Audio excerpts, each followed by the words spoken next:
NFL Inside Blitz Week number days. 10. Spanish. I'm here with Theodore, Ted, Sobel Sports, and I'm here with Ron Ace Sports.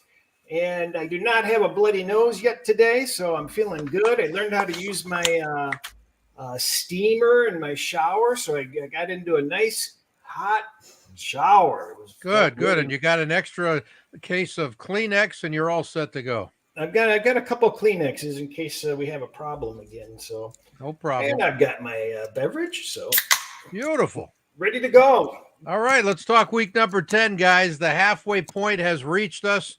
I'm a little depressed. I hate when the season goes so fast, but that's life. What are you going to do?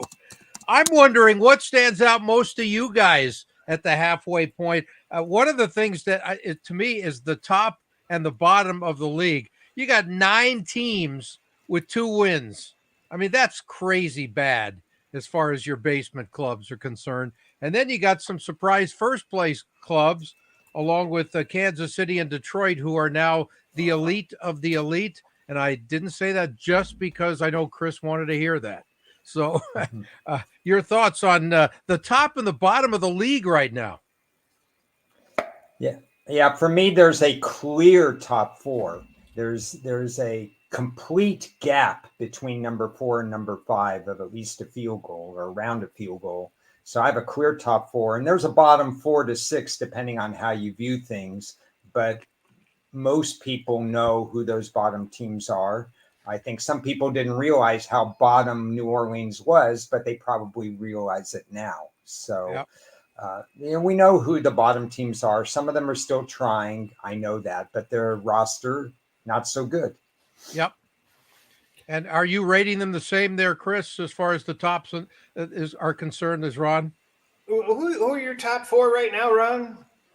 Top 4 would be Detroit, Baltimore, Buffalo, and Kansas City. I had an epiphany. I don't know why. It just came out of the clear blue. Who have we forgotten about that certainly doesn't belong in the top 4, but all of a sudden is getting very healthy, saying the right things? San Francisco? I think San Francisco, and they have talk about them.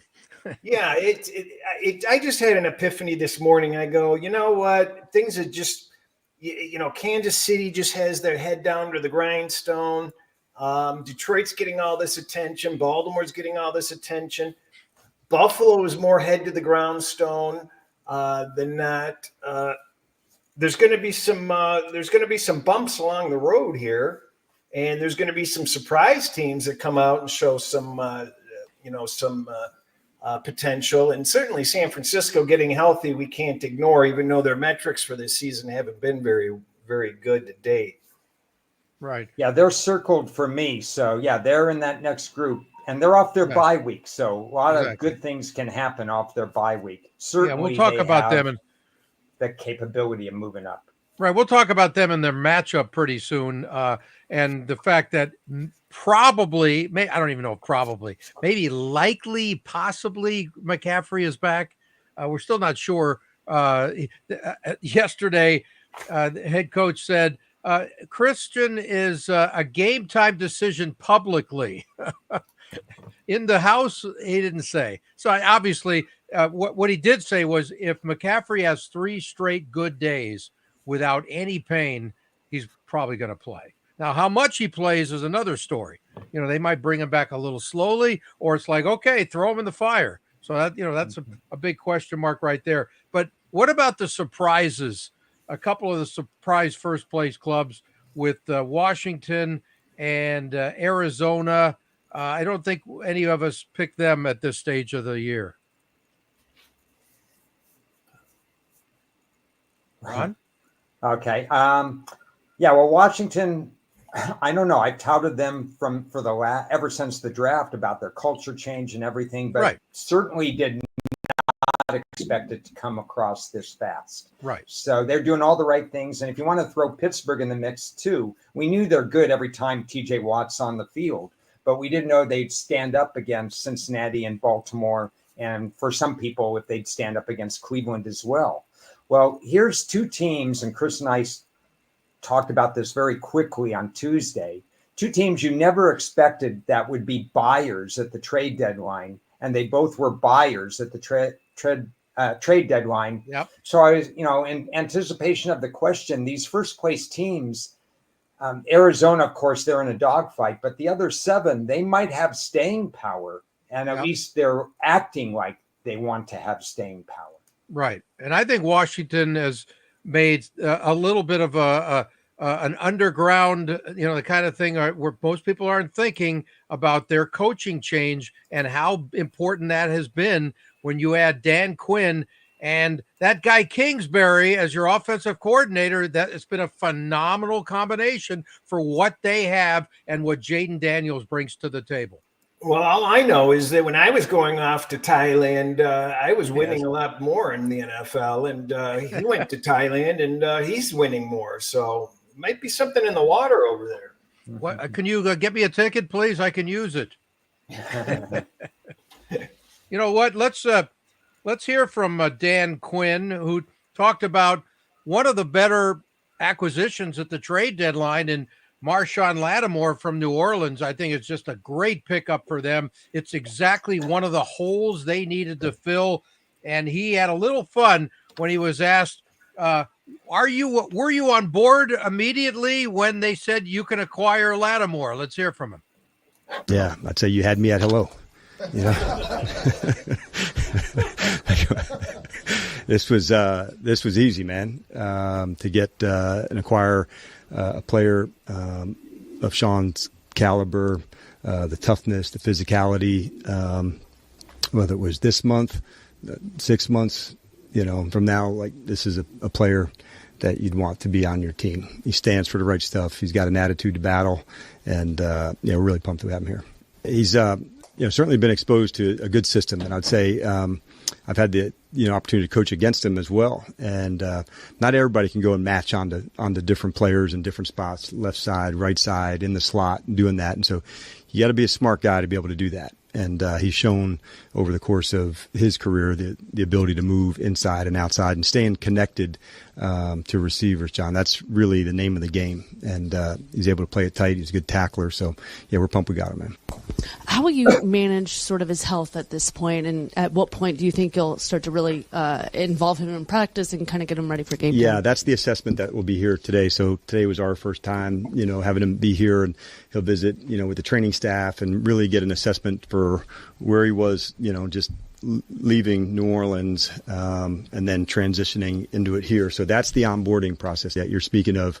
It's an important one to make sure that he's really at his best and feels strong and confident to do that, because the player is going to, I'll go, I'm ready. The opportunity, the moment. So we're going to make sure that we don't miss one step, of the ladder as we're going to go and get him ready. Well, there you go. That's head coach Dan Quinn of the Washington Commandos, as a lot of us like to call them. But anyway, your thoughts on the acquisition of Lattimore and what he brings to the table, guys? Wish he was on the Lions. No, he's one of the best in the game when he's available to play. As we discussed on Tuesday, he hasn't allowed a touchdown since 2021 on one-on-one coverage. He's receivers throwing the ball against him are getting completions at 13% less than the expected rate. Problem is how much of the seasons is he going to be able to play? He's been roughly playing half the season. So if he's healthy, you want him in the lineup, and you don't want him on the other side. Yep. Ron? Yeah. Oh, it's a great acquisition on and off the field, because he can teach things to the Washington DBs that are there. One of them, I believe, is about 180 pounds. They've talked about him getting pushed around back there. Lattimore is a seasoned veteran. He knows where to go, what to do, how to read the quarterbacks and stuff. So it's not just his playing, but what he can teach the others that's so valuable. Yeah, he's not the only one who left New Orleans this week. Right? Your buddy is gone. The head coach, Dennis Allen, 7 straight losses. There goes your value on week-to-week plays. I got one more best bet, and we talked about how we couldn't get to the number last week. There was no possibility that the Saints, as low as 30th ranked at one time in my rankings, could get there. So I got one final blow in. One of the takeaways this year, Ted and Cris, is that the bad coaches are getting exposed a little bit more than usual. If you look at what happened, obviously we've had 2 firings already, the Jets and the Saints. And we've had other coaches exposed for what they've done. And it's a not for long kind of league. And I think coaching, it's mattering more than we think it is in these games. Yeah, I don't think there's any. I never noticed the coaching disparity as much as this year, guys. Yeah. It is becoming. I've actually been asked in DMs or chats how I'm factoring coaching in, and I haven't been really. And it really needs to be an added metric or an added adjustment each week, because the difference between the lowest quality coaches in the league and the top coaches is just night and day. It's literally, it might even be approaching in those extremes, the difference between a good starting quarterback starting and a backup starting. Yeah. Well, for conversation's sake, let me throw one of the coaches in there in your top very few that you guys have your doubts about, but he's always up there, and that's Harbaugh, John Harbaugh in this case. Well, John Harbaugh is a great coach, out of the game. I'm talking on the field now. It's on the field. He's going to make mistakes. So fourth quarter X's and O's. I know it's polarizing because he's a player's coach and all that, but the issue is, remember, they have had great GMs for 20 some years. The Baltimore Ravens have never gone on the field in the last 2 decades without a talent disparity, usually over the other team. So it can mask head coach problems when you have the best roster, or really one of the best 5 rosters. Harbaugh's he has that special teams background. The special teams have always been at least a little above league average, if not much more, under Harbaugh. So let's give him that due. But he is just blessed with a lot of talent surrounding him. Yeah, but he's there a long time. He's got a great relationship with his roster, with his front office, and that's all part of the deal too. Like I said, you credit where credit is due. Well, but Ted, it's fun to drive when your dad gives you the keys to a Corvette, right? I don't know. My dad never. That's a good one. That's a good one. Great example. And my dad never gave me the keys to anything, so I wouldn't know. He even changed the locks on me, so I can't tell you. How about the trade deadline? A few last thoughts on that. There were 19 deals this year, 8 on the last 24 hours of the deadline. How about your thoughts on any other key deals that really are going to make a difference? And maybe a couple of things that weren't traded, that were not part of the deals, including, was Bryce Young going to be on the block? And they said no, but they got calls. I think in terms of your second thing, because I hadn't thought about that, the Giants could have had a linebacker made available and got a pretty high draft pick for him. There were a couple of players other teams wanted from the Giants. Probably the biggest takeaway from something that didn't happen was that the Giants weren't sellers, because I don't understand why they would be buyers at this point. They got 3 teams, counting Dallas, that are better than them. So my takeaway with the Giants is, why didn't they do something? Right. And a good point by Dan here on Za'Darius Smith to Detroit, which I think would have been a lot bigger deal if it was about 2 or 3 years ago. I'm not sure where he is at this stage. What do you think, guys? Well, I think he brings experience. Well, that's for sure. He wants to be there, I think. And I'm not sure he's going to make it into the lineup this week. He hasn't had a bye like the Lions have had a bye. So right. The coaching wants to make sure that, he's rested and physically ready to go, mentally ready to go. And I think that's smart of them. But the Lions fans are excited. We obviously would have preferred Crosby, but we also were not willing to give up what the Raiders certainly would have demanded. Boy, I love it when you say we. It's so great. It's like you're part owner. There's nothing better. If you're Green Bay, you could be part owner, though. Yeah, that's true. You can own a dollar's worth of a share, but you're a part owner. All right, let's talk about the Thursday night game, guys. Speaking of those Ravens, Cincinnati's in Baltimore tonight. Is it still 6.5 points? Is that the correct number? It is a week 6. A week 6 now. Okay, interesting. Lamar did not practice. No reasons given during the week, but it's not supposed to be an issue, so he's probably nursing something on a short week. And Jamar, not Lamar, Jamar Chase, killing Baltimore over his first few years in the league. So look for him with T. Higgins doubtful with a quad. Any late news on him today at all? Or is he's not going to play. Okay. He's not going to play. All right, so he's out. So some O and D line health issues there for Cincinnati. Isaiah is out. It's not likely, but he's definitely out. And that means he's unlikely. Yeah, he's unlikely to even be dressed on the sideline. But Mark Andrews is probably going to continue to get the bulk of the action in that respect. Let's hear from Baltimore head coach Mr. Harbaugh on the short week against Cincinnati. It definitely feels different on a short week for any opponent. I like the fact that, you play a team that you have a little more familiarity with, but that's a two-edged sword too because they have a lot of familiarity with us. So every game's different. Every game's unique. You just kind of take it as it comes, attack the circumstances as they present themselves, and that's what we'll try to do and do our best. When you do face a team like Cincinnati, do you feel offensively for yourself that you need to be more aggressive when you can get into these kind of shootout situations? I think a lot of that has to do with how the game's going. Once we get into the game, we look at it certain ways going into the game right now, but we'll see how the game's going. You never know how it's going to play out. So I'm excited for all three phases of our team to play their best, play their hardest, and just see where it goes as the game goes on. What do you guys think about as far as Baltimore opening up the offense tonight a little bit?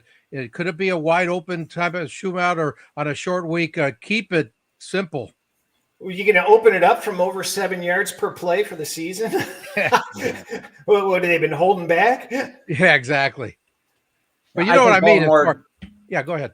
Yeah, I know. I think Baltimore just is going to do what they do and dare you to stop them. Yep. Let's hear from Ravens cornerback Marlon Humphrey on the short week and then going against Joe Burrow. Yeah, it's hard. A lot of mental work, but really big on the body. It always seems like whoever can recover the fastest is usually the team that that looks the freshest. And it's tough. It's a tough turnaround, but it's the reward after is cool. If you when you win. To get the extra days off. But, Thursday's about, recovery, mental work. So a little different twist than just your typical Sunday game. What's the biggest challenge in going against Joe Burrow? The biggest challenge is, he trusts his guy. He likes his guys more than he likes me. So that's the biggest challenge. Most quarterbacks, when they see a guy kind of covered, they usually don't throw it. But Joe, he's like, even if this guy's covered, I think my guy can make a play. And, those guys make a ton of plays. I think last game there's a lot of contested catches, and it seemed like they came down with, a lot of those. So, it's going to be a lot of passing, great receivers, and obviously a guy like Joe. He puts it on the money. He doesn't. You know what you're going to get with Joe. Elite quarterback. So it's always a tough challenge. There you go. So that's Marlon Humphrey, and let's hear from Joe, the Burrow guy, on acquiring running back Khalil Herbert from Chicago and how that affects them in like a quick turnaround for that guy. Just met him 30 seconds ago. Something that we needed, I think. And I'm glad that we went out and tried to get better. So, I think I've watched Khalil in the past. I think he'll be able to help us. You have 53 hours until kickoff. Can you get Khalil on the same page as you? Is that realistic? How do you think that'll be? Yeah, I think so. We'll find out, I guess. But, football is football for the most part. A couple new languages, but he's right there next to me, so I can tell him what to do when he's out there. We'll see how much he ends up playing, but, I'm confident that we can get him right. So there's a way to do a Clip Notes Thursday night special version and then attack it? Yeah, you can. It might happen on game day, too, where it's just like he's standing next to me, he doesn't know what to do, and I lean over and tell him. He's right next to me, so that's an easy thing for me to do. What kind of message do you think that sends to y'all as the players in the locker room that y'all are going out and looking at ways to improve? I think that shows that they believe in the players on this team to go and do what we want to do this year. Maybe there was holes here and there, but they wanted to go out and improve the team for this stretch, and that's exciting and positive for our team, I think. There you go. So that's Joe Burrow, and their running game. We've talked about it since day one. Without Joe Mixon around anymore, it's a whole different kind of an offense there. So they tried to add something that's going to help. What do you think, guys? It sounds like Joe basically knew the team has a lot of holes and seemed just slightly surprised that they made an acquisition. I don't know. I don't know if you guys picked that up at all, but no, I don't. I didn't get that. Well, it seems like he was happy that he got some help there because the running game's been their biggest problem. Exactly. So at least they're trying, and I wouldn't be surprised if Joe called the owner, not texted him, but called him and said, "Please, anybody, something." Third trade they've made before the trading deadline, I believe, in the last 50 years. Wow. So they don't do this every day, but he's talked about this before, 4.9 career yards per carry. So he knows what he's doing back there. But One thing we haven't talked about in this game is Cincinnati's offensive line, because that's where this game will be won or lost. Burrow was sacked 3 times in the overtime loss, the shootout, 41-38, where every offensive player had their way when they played earlier this year. It's a matchup issue, so how Cincinnati protects when Baltimore wants to send even 4 guys is going to be important. Right. I agree with Bertie here, where it's tough with the points here because it's such a solid Cincinnati situation here. They really need the win. Typically, there was a comment on Lamar's history. He doesn't do well as a 6-point favorite or greater. In fact, I believe he's either 500 or below 500. So you're not getting him in his best spot. For me personally, I've got 2 parallel models. One of them likes Baltimore, one of them not quite. I'm playing around with the money line tonight a little bit, but not as like a full play or pressing hard on it. I anticipate Cincinnati to really show and do what they can. What'd you do, Ron? Nothing. Line is correct. Third game in 12 days for Baltimore. That always worries me. Divisional, as one of your speakers mentioned, these teams know each other, not just from this year, but forever. Exactly. So I anticipate a close game. I have a lean, possibly even a strong lean to Cincinnati. I wouldn't be shocked if they won, but it would probably take some coaching, malpractice to really cause the money line to go in that direction. But Burrow's, he's hot. He's really on a roll right now. Both defenses are going to be tested, so should be a fun game at the least. Yeah, I would lean towards taking the points, and I guess did it open at 6.5 and it dropped to 6? Is that correct?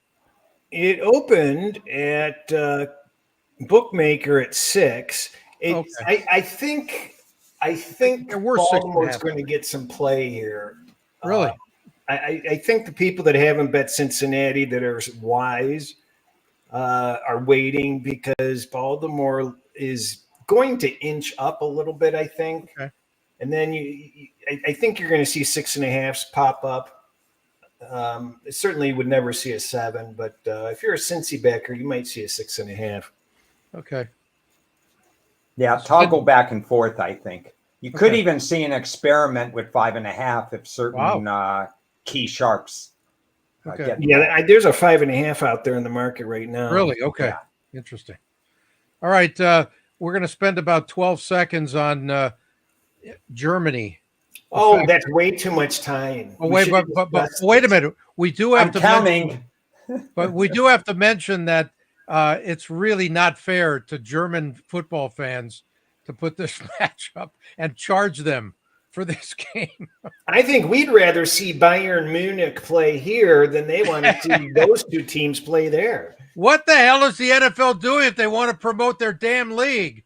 They keep putting the worst matchups in the world. I will say this. The line is up to 6.5, and I don't have the latest injury news because I haven't tracked that particular game.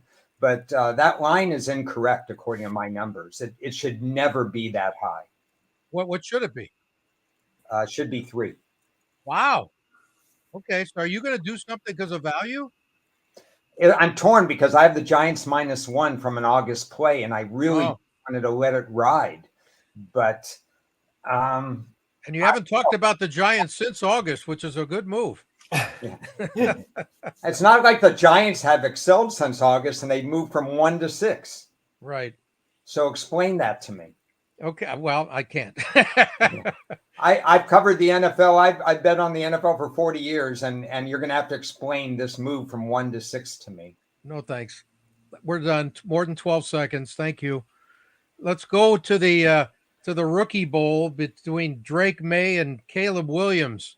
Just some thoughts on how they are going into this game. Do you like what May has shown so far? And what were your expectations for him as a rookie? Because if I remember correctly, Ron, you wanted to see him sit as long as possible.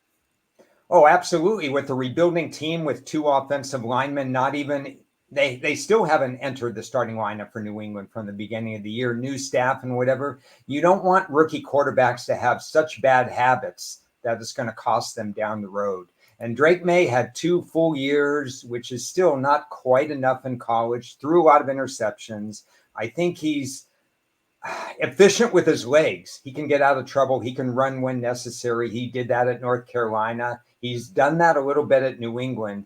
But as far as his development, whatever happens this year, I think I'll wipe the slate clean for next year because he'll be better. He'll learn from it. This is a learning experience for him. He's kind of on the path I would have expected. Yeah, practice season, I guess, is what you could call it. Your thoughts on the game overall, though? Are the Bears ready to blow this team out, or are the Bears capable of blowing anybody out? Let's hear Chris's last 4 or 5 week assessment of Chicago.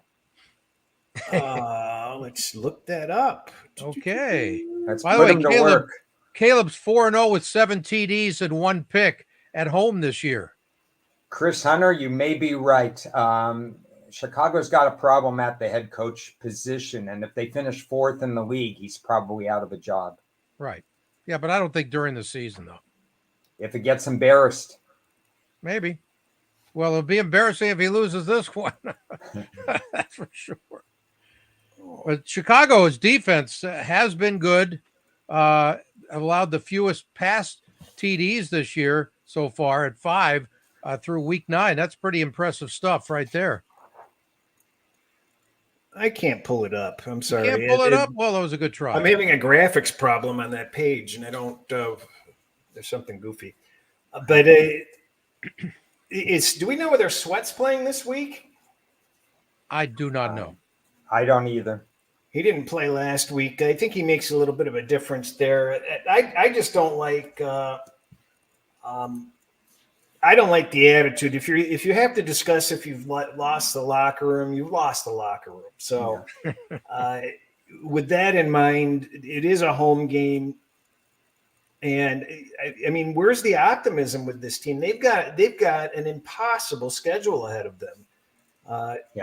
I mean, they already have 4 wins, and I don't think you can bet the over 6.5. That's for sure. And they're a 6-point favorite this week. So where's the optimism going to be? And if you're unhappy with your coach, I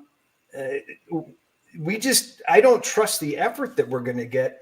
I trust the effort out of New England more than I do Chicago, and I do like the way May has played. And I'm not going to have a position in the game. It comes right on the number for me, thankfully. So I'm glad I get to sit that out. But to answer your question, Ted, I think Chicago could put the pedal to the metal on them under the right circumstances. I'd be surprised. I mean, it's either a Chicago blowout or a close game. I don't think New England could blow out Chicago. So New England played overtime last week. Is that what happened? That's where they lost. May got them to overtime with that 13-second runaround. They went to overtime. 2 or 3 weeks ago, they were in London. They played in that game. They haven't had a bye all season yet. I think fatigue is a factor for New England. Okay. But you're not touching the game. I have, believe it or not, I mean, I mentioned this on Tuesday. I also have another play that I made in August. No different than the line, really. Chicago -6. So my job between Tuesday and now was to analyze, would I make the same play now that I made then? Because I was factoring in all these different things, but I thought Chicago would be a little bit better at this point. And maybe even New England to drop worse, even though New England's in fire sale and stuff like that. Right. So I think I'm comfortable with my play overall. I don't usually lay over a field goal unless I have some multiple reasons. I may not have multiple reasons, but I still think this is a good spot for Chicago. Okay. There's no excuse. I mean, they should come away with that game. I think if he were to lose that game, Eberflus would be gone. Yes, it could be. Yep. Okay. Let's talk Buffalo at Indy. And one of the great stories of the year, even though it's nothing totally new, but what Josh Allen is doing, and now with Stephon Diggs out of the picture, maybe a very positive thing for him, where he no longer looks around the defense like, who am I going to throw? I got to get it to Stephon Diggs.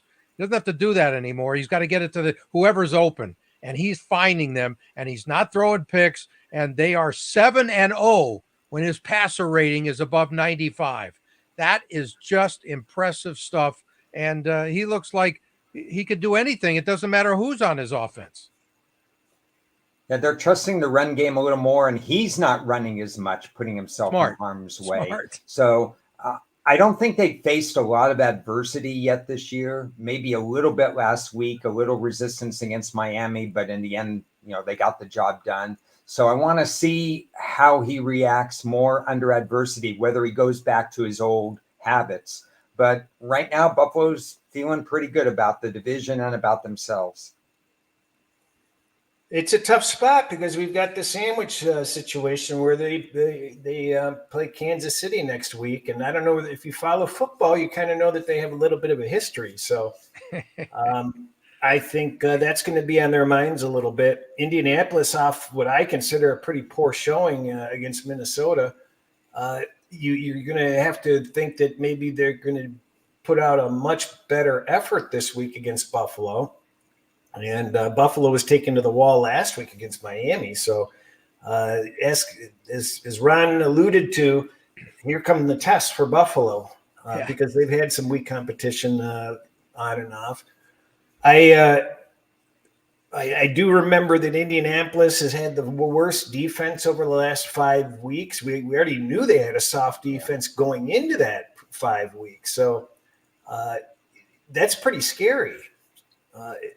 I have a feeling that, Buffalo should have the ability to, run up and down the field on this team. Yeah, but they do tend to play down to whoever they're going up against. And to me, if it's over a field goal, you almost just take it and then you let the home team do whatever they're going to do. Yeah, this game is in Indy's hands because they're so dysfunctional defensively, they can't get off the field. So this is about Joe Flacco, Taylor, and the rest of the offense sharing time of possession. If you tell me this game has equal time of possession, I will call this a complete toss-up. So, I would like the Indy side in this particular game, but it's scary because they're going to have to share the ball. Right. Well, as long as they do hand it off to Taylor at least 18 to 20 times, I think, and they don't turn it over, they'll be within a field goal in this thing. Side-by-side stat sheets, there's no difference. I did get my rolling 5 weeks up finally, and okay. The Giants are last. Chicago second to last. Yeah, there we are. The Saints third to last. Carolina, and then Indianapolis. So, and believe it or not, Houston's on there. Wow. So, but they've been riddled with no Nico, and Anderson's been banged up, and a couple other players have been out. So, how about Vikings at the Jags with Jacksonville's pass rush against Minnie and Sam Darnold? Yeah, and Trevor Lawrence is now possibly out of the game. Yeah, I don't think he's playing.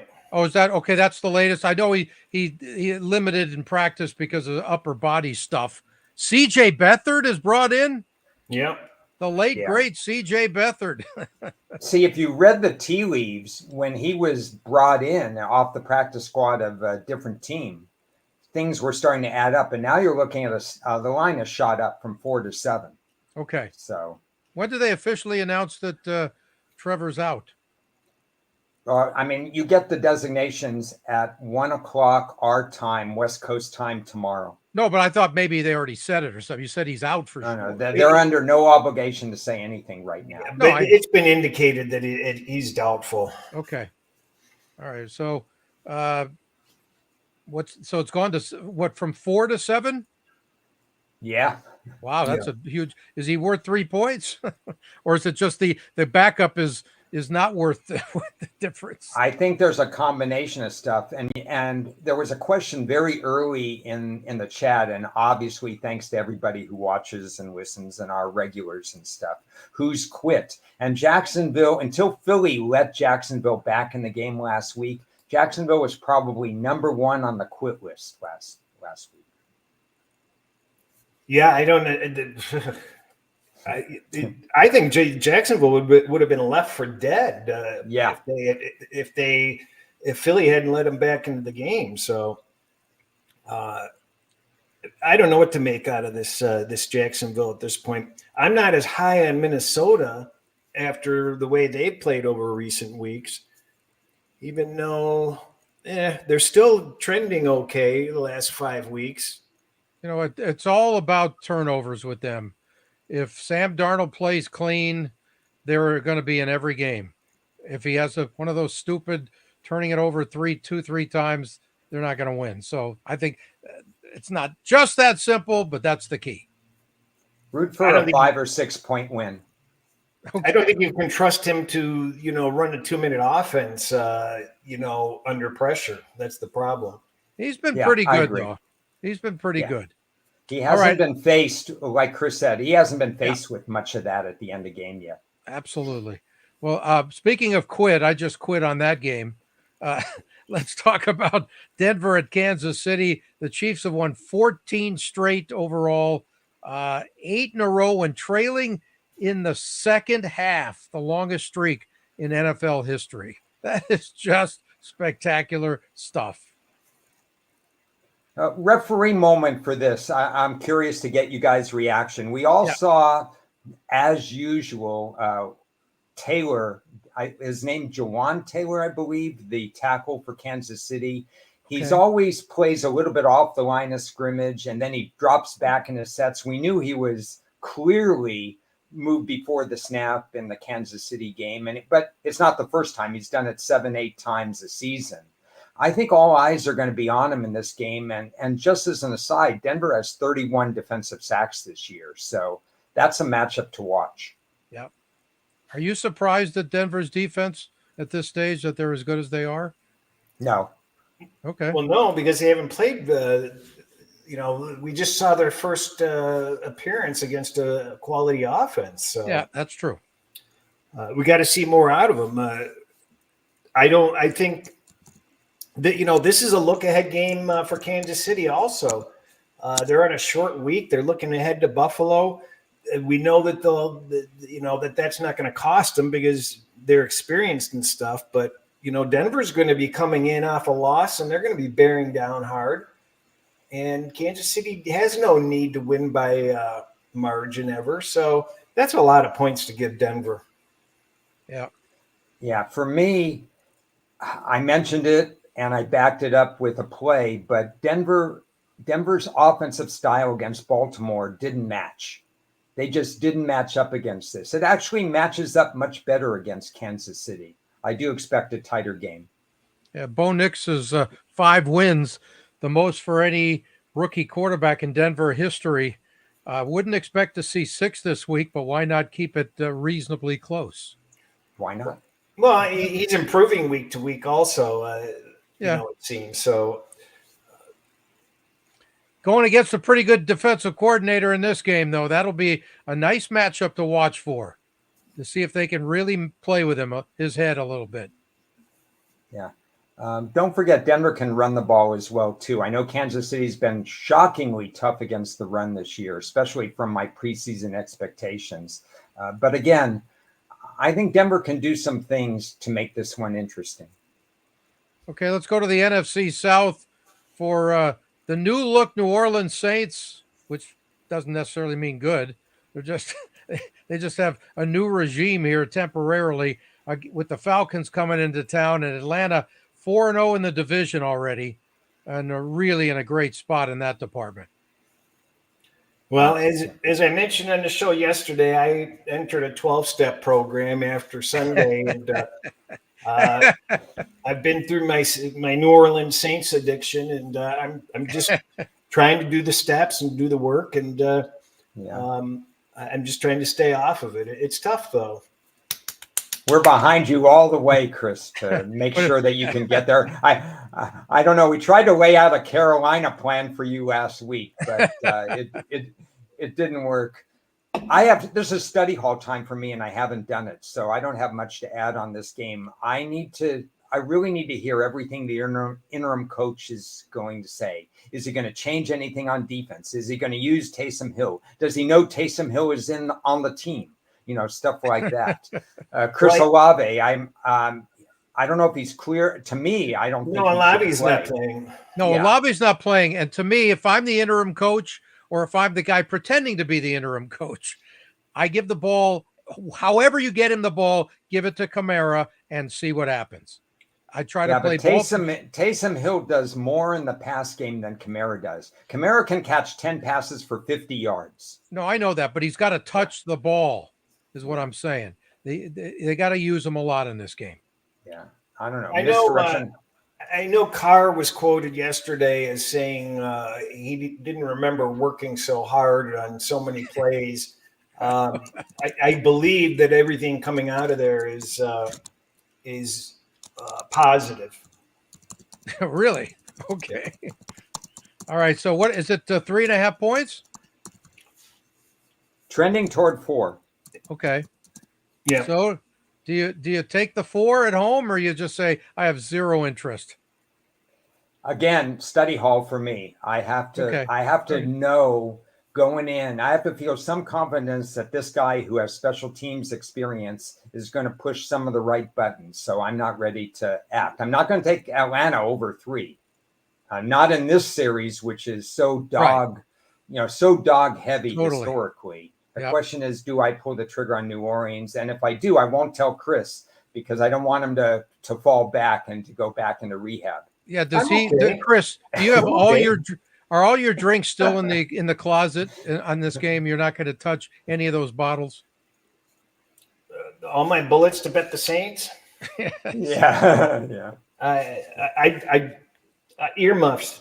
Okay. Yeah. There are 13 other games on the board. I don't even want to talk about it anymore. I feel like I'm going to knock him off the wagon. Yeah. Game.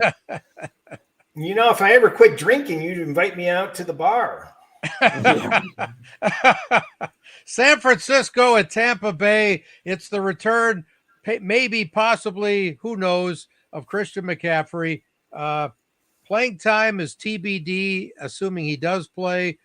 Solving some of their red zone issues. That's going to be interesting to see because they have been awful in the red zone. You put that guy in the lineup, I just want to have him on the field or even waving from the sideline in uniform. That helps. Guys. Well, I'm a little worried about Baker. He hasn't been practicing, has he? Yeah, missed 2 days. You got to worry about whether he's more injured than we know, because he's absolutely critical in this situation. Yeah. We talked about it at the top of the show. San Francisco's the forgotten team that can do serious damage and end up in the Super Bowl at the end of the year. So if they get their act together and they improve on how they've been playing to date and they get healthy, they're going to start steamrolling teams again. They just a lot of ifs. But Tampa Bay showed they have pride. They're a better team than people realize, and they're playing at home. And I like what they're doing. And when you really think about it, think about those early start San Francisco games on the East Coast. I don't remember too many times that they had a lot of easy victories. It seemed like they seemed to struggle, and I didn't look it up, but that's just the way I feel. Right. But if Baker's not healthy, that changes everything. Yes. As far as this matchup goes. But some of the key numbers to look at off a bye, San Francisco 16-2 over the last few years and 29-4 in the final 9 games of a season over the last 3 years. And here we go. It's the final 9 games of the season. Those are pretty great numbers. Of course, the other stuff is old news. We'll see if they can continue that stat.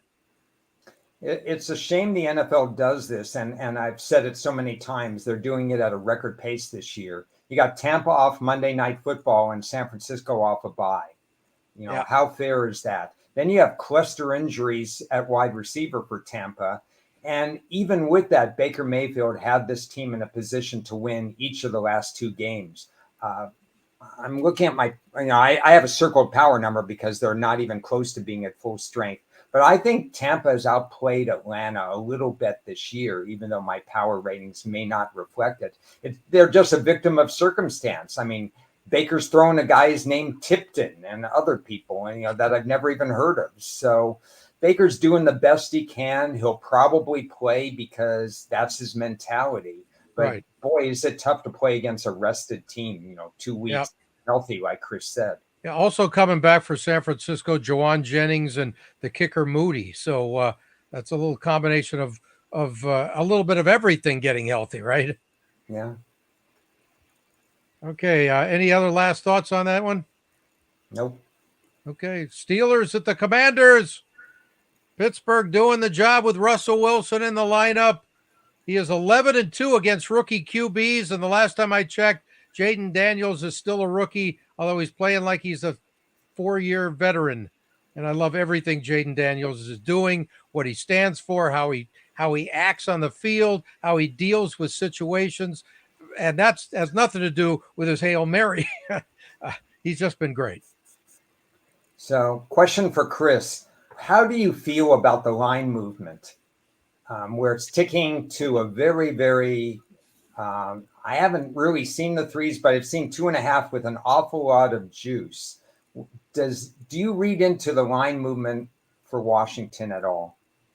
Yeah, I think you've got groups on both sides of this game, and when 3 hits, people like it, and the books are only going to take so much of it, and I can see why people would like both sides, but it's interesting with these 2 teams because Washington hasn't played a great defense and Pittsburgh hasn't played a great offense. So Tomlin in an underdog role, veteran quarterback, I tend to favor Pittsburgh in this situation. These are both bet on teams all season long, both teams that I like. And as Ron and I discussed last night, the look-ahead line during the summer was probably about this or close, but how we got here is kind of amusing. Yeah, that's exactly. Yeah. This looks like a good play for me as far as a tease on both sides, because I just expect it to be a close game. It's definitely teaser friendly for Pittsburgh.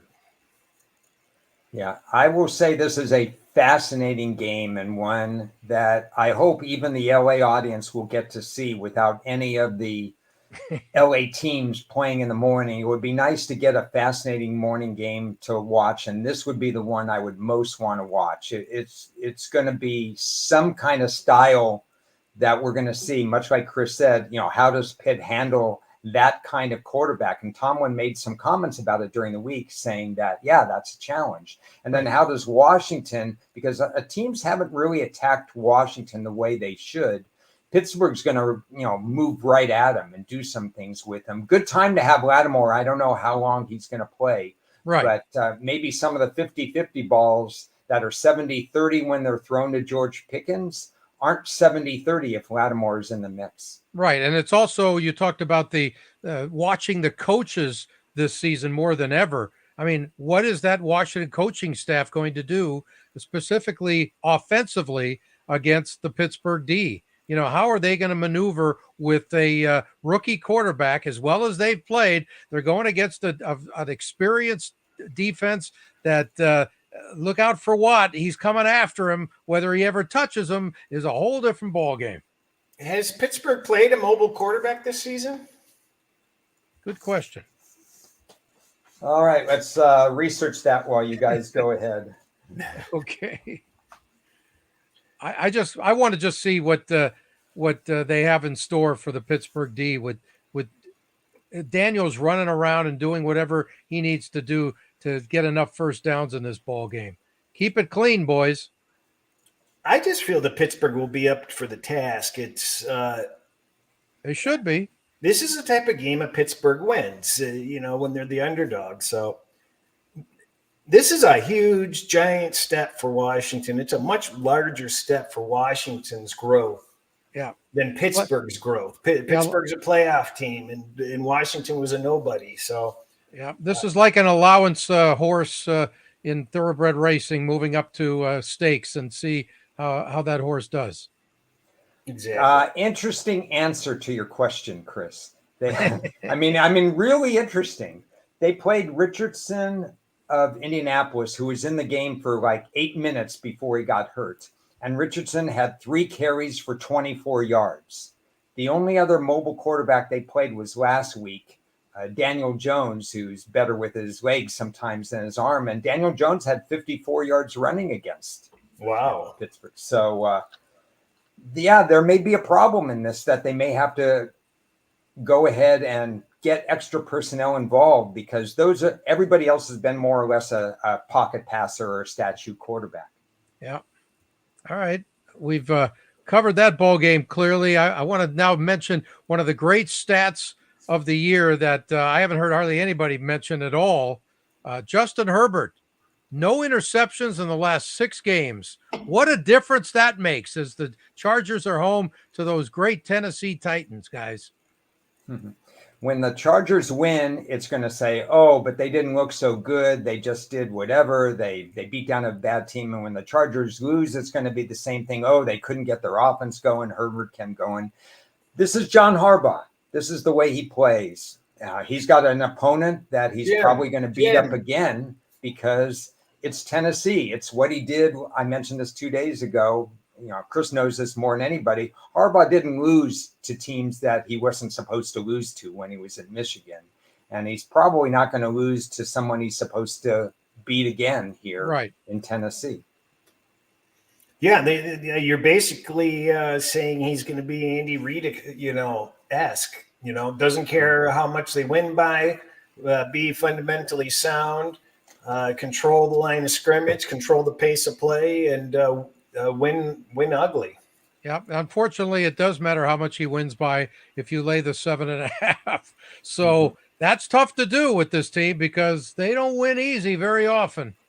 Well, I don't think Tennessee's going to be able to run the ball. It's going to make them one-dimensional with a mediocre quarterback. I lean toward the Chargers being able to cover the spread. Okay. Yeah, and for me, I've had the Chargers in my power ratings higher than almost everybody for like the last 5 weeks. So according to my numbers, we still haven't seen catch up because I have the Chargers as a 10-point favorite. So do I. Okay. Well, so it sounds like there's value there. Teaser friendly, like Pittsburgh. Gotcha. How about the first place Arizona Cardinals hosting the wishful first place New York Football Jets?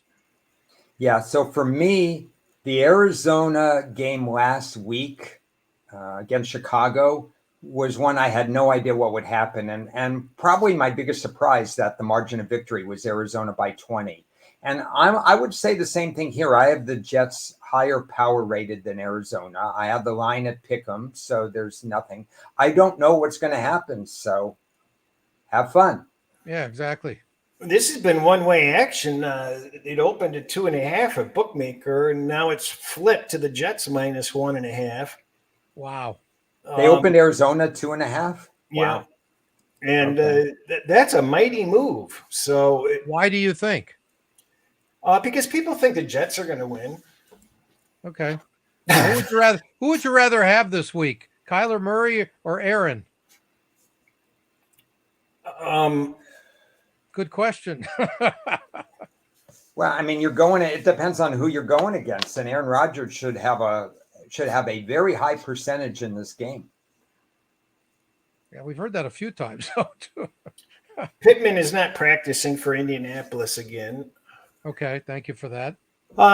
If this line keeps going the Jets' way, I might get involved in the Arizona direction, but I was originally looking the Jets' way. But if this swings too far, I'll pop in on the Arizona side because Arizona plays pretty well at home. But it's very teaser friendly. I'd rather just be involved in teasers on a game like that. Okay. Yeah, but maybe Arizona Chicago would have been teaser friendly last week, and it didn't work out for at least if you had one of the sides. So that's true.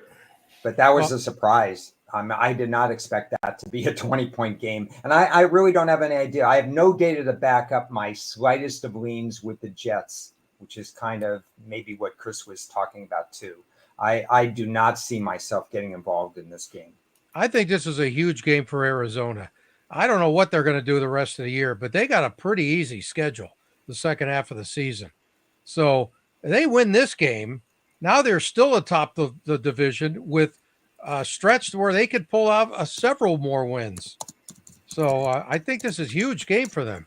We brought it up a few weeks ago when they were 1,000+ underdogs to win the division, and we pointed this out. And close your eyes. What do you see? That's how much I put on it. Yeah. How about the Eagles and the Cowboys? Let's talk about this great matchup from several years ago. I would really look forward. I would really look forward to this game. Right now, it's worth maybe 15 seconds on it. What do you think, guys? I'll give it a brief talk before Cris takes over. Each week there's a game where I can't get to the number that it needs to get to. I did a lot of work on Cooper Rush to prepare for this particular 5-1 as a starter. Yeah. His strengths are that he doesn't turn the ball over, and he generally has one, like you said, in that regard. His weakness is he's barely acceptable in terms of his accuracy. Hitting 60%, and he's not going to be an asset running the ball. He basically stays in his statue there. But I can't get to the number 7.5. Got it. I cannot get to Philly being favored by this much. Okay, another strength of Cooper Rush: he's never dropped a clipboard, which nobody ever talks about at all. Anyway, he was closing in on the all-time record. What do you think, Cris? Can you? I agree with what Bertie brings up there in the comments. If you examine Philadelphia by the metrics, 7 or 7.5 would be a bargain technically, but that's kind of fool's gold because who's Philadelphia been playing against? Number one, look at how inconsistent they are. Look at their coaching, and that's just a dog with fleas, up and down.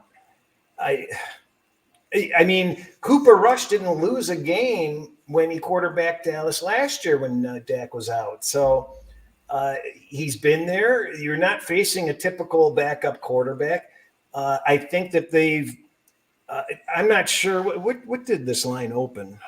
They already knew he was going to be out, though, didn't they? Yeah, they did. Oh, yeah, they did, yeah. What did it open in August, Ron? You got any plays from then? No, I don't have. Thank goodness I didn't. Oh, although I probably would have had Philly, so it would have been because of my divisional record. Philly +3, right? Probably, but Dallas has won the last 6 as a home favorite in this series. Now, obviously, they're not favored, and there are different dimensions. Right. I see this as a lower scoring game also because I think they reel in even though Cooper Rush has been in the NFL for several years, if you look back at his games, there are a lot of unders involved in his games. I don't think they give the same. I think they play closer to the best. Right, I agree. Rush. And Saquon Barkley, just give him the ball, baby. He's been absolutely spectacular when he doesn't drop it. Yep. What do you expect, Cris, out of the Philly offense in this game? Run the ball. Saquon. Well, yeah, I believe he's. I heard something that he's leading the league. Like he's got like a really high amount of first down rushes. So they're going to, and he's still having great success, which is kind of odd because you keep on going to the well. People prepare for it, but he's still getting away with it. Yeah, he's the franchise leader in rush yards for the first 8 games in their history, 925. That's not too bad. He might be closing in on Eric Dickerson territory. He keeps this up. It could always activated for tonight for the Ravens, so that adds a running back. What happened? I didn't hear that. Keaton Mitchell is active for tonight's game. Thank you for that. Yeah. By the way, what's Micah Parsons' status? I know he's limited in practice. Is he going to play in this game, do we think? I think we're going to have to wait for the Friday report, but I'd say 60-40, yes. Okay.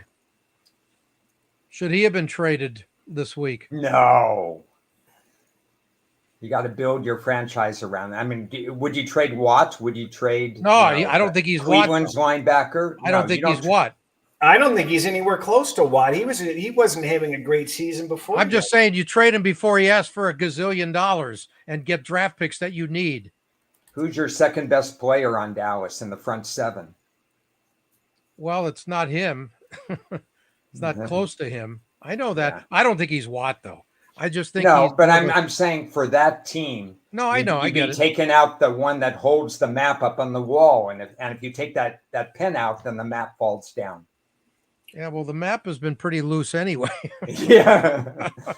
I don't know what to tell you. How about the Sunday night game? Detroit at Houston. Who'd have thought this would be an important game? And Jared Goff is the most accurate quarterback who ever lived. That's the end of the story. Yeah, what else do you need to know? Exactly. The same guy who, I was there the first day he went to camp with the Rams, and almost everybody on the sideline said, this guy is never going to be an NFL quarterback. And he was the first pick overall. I'm telling you, everybody. They said he doesn't have it. So good for him. He's a good guy. I like him. Well, I mean, I guess it's okay if you've thrown 28 touchdowns during the time frame of 24 incompletions. Yeah, that's not too bad. I think it's probably not bad if you've got 30 consecutive intended targets caught in a row with Amon St. Brown. How the hell do you catch 30 in a row? You don't even do that in practice. You can't even do that in practice. It's almost 75% completions. Looking at possibly breaking Drew Brees' all-time record at 74.5. What do you think, Ron? 82% over the last 6 games. Yeah, it's just ridiculous how good it is. And he's 4-0 on the road, too. Not bad for mini hands. But I have a question my handicap is all about Houston, so Cris could go on about Detroit. Well, and he's going to go on about Detroit. That's why I'm like it. I have a question for Mr. Special Teams, Ron, over there. Okay. Who's the number 1 team in kicking, kickoffs, and punting? Oh, it's not Green Bay. We know that. Well, Kickoff if you're gonna returns- lead me on with that question, it must be the Lions. It scrolled across my timeline Yeah. this morning that they're number one in punt returns and number one in kickoff returns. I mean, everything about this team is just so well rounded. It's really amazing. I have a feeling that Cris already has them a 7.5 point favorite in the Super Bowl, whoever they play. No. No, not yet. Okay. What about CJ Stroud? He's 4-0 at home and 8-3 against teams with a winning record. How's that for a kid? Well, this will be an interesting discussion with Houston because they're playing like a 4-5 team. Their metrics suggest that they're 4-5. Indianapolis let them off the hook twice. There was one other game they were let off the hook, but still 6-3 should probably be 4-5. They haven't made any real serious coaching blunders, which has helped. And, they've tried to upgrade their roster in a lot of places, but they have some real holes if you look at the stat sheet. I mean, they've allowed something like 29 sacks. Is that correct? No, 31 sacks I showed that they've allowed. Right. So this is a chance for the Lions to prove that they can continue to do a pretty good job of rushing the passer without Hutchinson. Yeah, this is just an ultimate. Absolutely, Houston has to play clean on offense in this game. I've got two things here. First of all, if you're in South Carolina, there's 43 monkeys that have escaped from a lab there. Any of them could be picked up on waivers at all for the team? So don't be picking up any stray monkeys. And then some serious news. Taylor Decker just popped up on the injury list for the Lions. He's their left tackle, and Houston's got quite the pass rush. So that's not good news if there's any problems with Taylor Decker. Okay. Yeah. The biggest stat for me is that this will be a real test for Goff because he's going against a team that limits percentage pass completions. Now, the Lions have two very different and very capable running backs, and I think they can do things in the run game that can limit Goff's exposure to Houston's pass defense. So the big key again is Houston has a good pass rush as well. If Goff is in obvious pass situations, I think that tilts it to Houston. If that running game has their way against Houston, then that tips it to Detroit. And they could do what they want too often. Are we loading up on Jahmyr Gibbs props?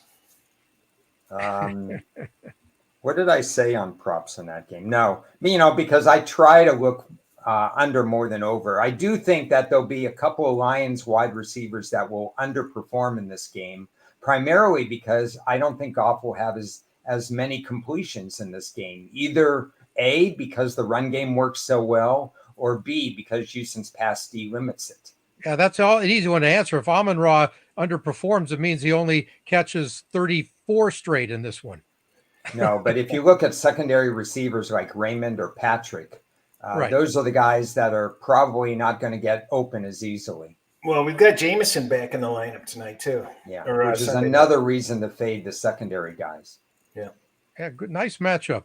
Let's do one more. Monday night, Dolphins at the Rams. I'm not going. I was going to go, but I ended up have something else to do. I'm looking at the Rams D against Tua and the targets. What are you shaking your head about, Cris? What could be more important? A lot of things. You got another hour? Anyway, what do you think of this matchup here? I really want to see what that Rams pass D does against Tua and his targets. Yeah, well it'll be really interesting. Slant passes will be the key. I just don't know. They've changed their defense up, so they're trying. And since they've supposedly been performing better on defense, but I still have the Rams as I said. Indianapolis was the worst. I was wrong. The Rams are the worst over the last 5 weeks defensively, but overall, you mean total defense? Yeah. Okay. I was going to ask you. I would disagree. I was going to ask you, Ron, what are your thoughts on the Rams D where they are right now? I still think their pass rush. We talked about it since before the season started. What are they going to do without Aaron Donald? Well, We've already had 9 weeks. This is good. So we have a point counterpoint. We got to have some serious discussion, or maybe a mild About damn disagreement time. or whatever. Your favorite word, Ted, quartile. Yes. Quartile number 2 for the Rams. Talked about that starting week 5, how important that was. They're 3-0 since the bye week. They have a sack ratio of 12 defensive sacks, 1 sack allowed, and the run D has stiffened in a very strong statement made by the Rams. Now their pass D has not improved. Their pass D is still roughly about the same. It's, I would say, C minus pass D overall. So not everything is perfect in terms of the Rams, but defensively, I have them definitely improved over the last 3 weeks. And then you look at Miami since Tua is back, and you have to say the same thing about Miami. Their offense is obviously much better. They scored, I think, 27 in each of the 2 games. Problem is their defense hasn't gotten better for Miami, and they have only 1 defensive sack on their own. So, okay, Cris, counterpoint that. He doesn't like the Rams D, whatever the numbers say. No, I mean they're doing it with smoke and mirrors. I mean, I did bring up that they're doing something different on defense that is working for them, but overall, it still hasn't shown up. But I mean, when you've got Geno Smith slicing you up like melt like butter in the sun, I mean. I don't know how you see that they're getting any better. I mean, the self-inflicted wounds kept them in that game. Okay, well, I want to know what Ron thinks about your 2 defensive early draft picks for the Rams, Verse and his other buddy from Florida State, right? Well, Verse, I know, has done a bang-up job the last 3 weeks after the bye, getting incorporated into the offense. And the Rams are going to give you a lot of looks because they had 2 high draft picks or medium high draft picks last year that got a combined total of 16 sacks. And then they bring in Verse and the other person from Florida State. So they're trying to replace Darnold in a 4-for-1 deal, and they're incorporating them into the defense. And I think this is the natural progression. They're not going to do everything right, but they are trending in the right direction, and that early bye didn't hurt them at all. Well, that front line is pretty good now, right? Yeah. I mean, you're right, Cris. The pass D hasn't improved, but the other aspects of the team have improved. They allowed I'm trying to find the Rams sheet because you mentioned Geno Smith, so I wanted to look that up a little bit. Yeah. Yeah, but the spread is it still, what is it, 2.5? Dropped. Oh, it's 1. 2? It's 1. Oh, it's 1. Are you surprised at that? I am. I'm not. Are you going to take them, Ron? Already done. Okay, that was easy. I love it. You're both on different sides here. That's what makes it more interesting. And by the way, you're both wrong, which is totally impossible. It's funny because I never expected to be involved in this game. But once I did a little bit more work with the line drop and with the fact that Miami, this year they lost on Monday Night Football on the road. They're 5 out of their last 23 in road games against the spread. Wow. Okay. That doesn't help them either. And they're not exactly coming in on a positive frame of mind. So you can throw some of that stuff out the window. Those kinds of situations by itself are not that meaningful for me. But the mindset is not that, we are on Monday Night Football, we're going to take care of business. The mindset is they're out of the playoffs right now. Right, exactly. And they're really out of the playoffs right now. Yeah, this is Miami's last-ditch effort, isn't it? Yeah, pretty much. It has to be. And then whatever happens, they're going to be on a short week next week. Yeah, exactly. And the good news is very well-rested Puka Nacua, because he came back. He came back and he was suspended in the first quarter. He's kicked out of the game. So he's well rested. Exactly. Yeah. So that's a good. He wasn't. They weren't sure if he was ready to play. Well, he should be really ready to play now. Yeah. Anyway, that's pretty much involved it. with the Miami teaser, probably. Okay, I got you.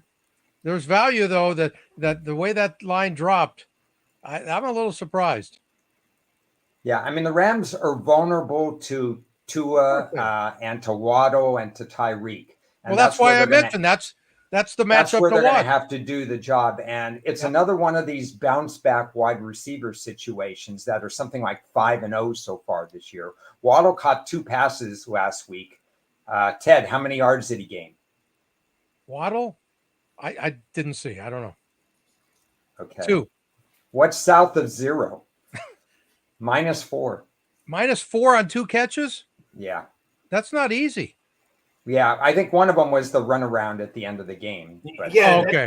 That's what caused Tua to go under his passing average. We had some interesting variants at the end of that game. But the bottom line is Waddle wasn't involved last week, and he'll be involved this week. You better be. There's no doubt. By the way, speaking of next week, I want to talk a little bit about the buys situation and how it fits in the schedule. Like for the example, this the long first half of the season, and some of these teams getting their buys finally this week, like Cleveland, Green Bay, Seattle, and Vegas. And Vegas is doing it with all new coordinators. On the OC. That's going to be interesting to watch. We'll talk more about that next week. So bye. Yeah, go bye. Next week. I can take a hint. Good night, everybody. Have a great weekend. Good luck. That's a great way to end everybody it. liked the discussion. Good luck, everybody. Capital BYE. See ya. Bye.